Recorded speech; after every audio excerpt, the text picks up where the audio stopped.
No, nezapomeň si ho napsat. A kdo si dá další pivo? Pančeňa? Pančeňa má pivo. Dej si pivo. Počkej, děj nějakou pauzu, ať ti vyfotím. Jo, ještě tak 2 minuty, ať mi to video dojde do konce, jo? Co? Tak 2 minuty, protože to natáčím, debile.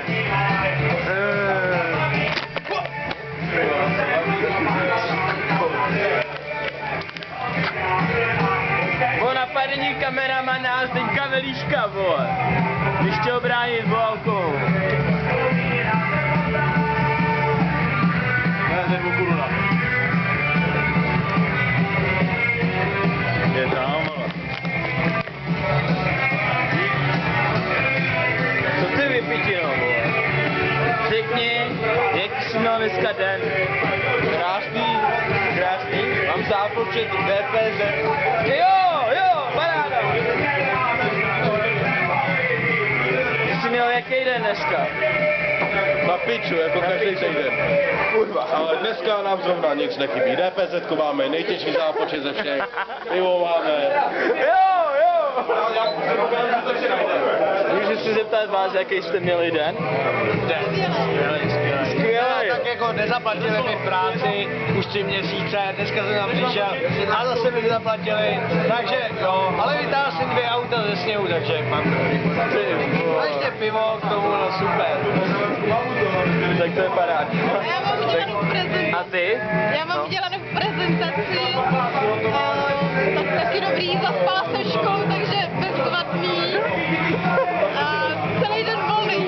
Jo, děkuji za váš názor. Čendo, jaký jsi měl den dneska? A žádný zprosťárny, bo. Jo, já jsem se dneska měl dobře, docela to šlo. Hovno. Jo, bylo to dobrý, já jsem se těšil všemu, co se dělo. Bylo to fajn, děkuju. Trošku jsem brečel, ale bylo to dobrý. Jaký jsi měl den dneska?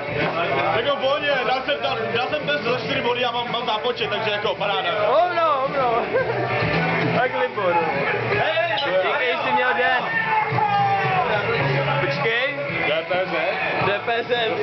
Zápočet. Ano, a takovej den jsem měl dneska já. Ještě trošku, no, dobrý. Jo. Dobrý. Jo, tak to je něco jako na jihu.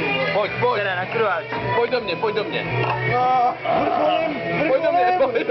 Ta jede, ta teče, ty vole. Dobrý!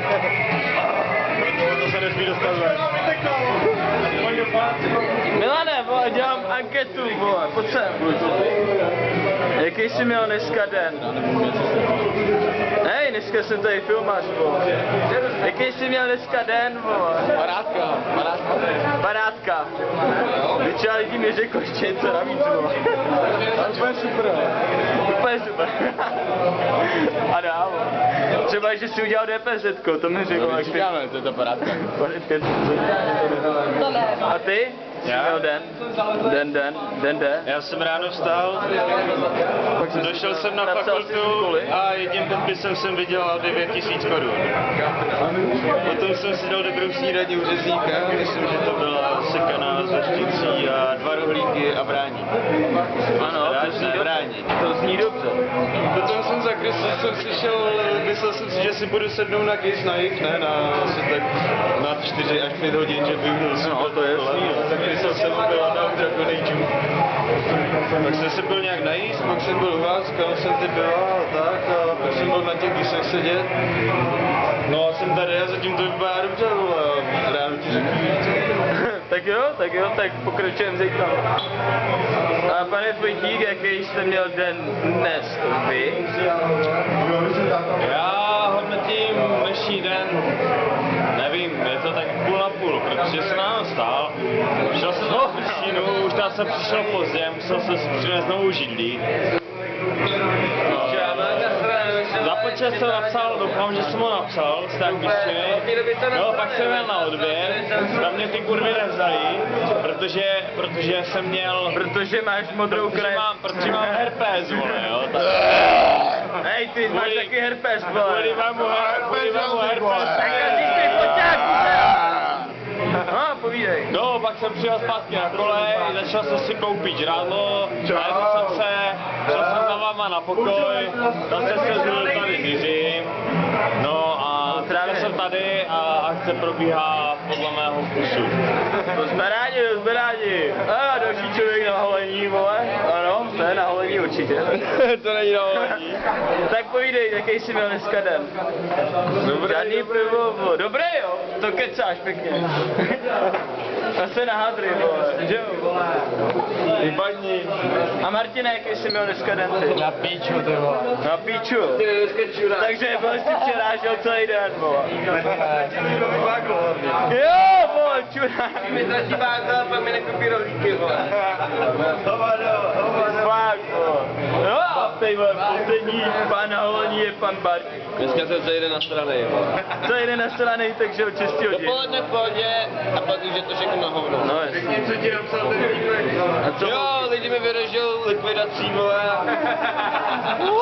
Zase šprdeli. A co jinak, vole, jako, jak to vidíš dneska, vole, budeš přirážet, vole?